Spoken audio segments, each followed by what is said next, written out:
So ఈ cinema ఏంటంటే నాకుండే మార్కెట్ని మించి ప్రొడ్యూసర్స్ డేర్ చేశారు కాబట్టి ప్యాషనేట్తో తీసాం సినిమాని. ఎక్కడ కాంప్రమైజ్ అవ్వలేదు. సినిమా మొత్తం మేము ఆర్ఎఫ్సీలో షూట్ చేసాం. కంప్లీట్ ఆ శంబాలా విలేజ్ అదంతా క్రియేట్ చేసాం మేము. ఆర్ఎఫ్సీ, అమలాపురం, ఒరిజినల్ చాలా కొన్ని లొకేషన్స్కి వెళ్ళాం. అంతా కాంప్రమైజ్ అవ్వకుండా చేసాం. మేకింగ్ విషయంలో అసలు కాంప్రమైజ్ అవ్వలేదు. దానివల్ల Shambhala made some noise.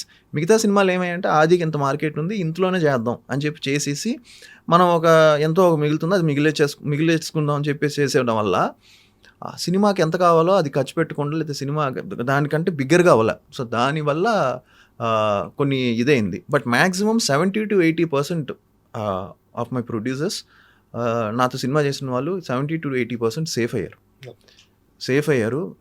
Loss అయినా కూడా బేర్ మినిమం లాసెస్తోనే బయటకు వెళ్ళారు తప్ప నా వల్ల 50 కోట్లు 60 కోట్లు పోయింది లేదు. ఎందుకంటే నా బడ్జెట్స్ వెరీ మినిమంలో చేసిన బడ్జెట్సే. సో కొన్ని సినిమాలు పోతే 50 కోట్లు 60 కోట్లు 40 కోట్లు మనం చూస్తూ ఉంటాం. చాలా పెద్ద పెద్ద సినిమాలు చాలా పోతుంటాయి ప్రొడ్యూసర్స్కి, బయ్యర్స్కి అని. సో నా సినిమాలు చూస్తే మీరు అలా తీసుకుంటే అన్ని సినిమాలు కలుపుకున్నా కూడా అంత బడ్జెట్ అవ్వాలి.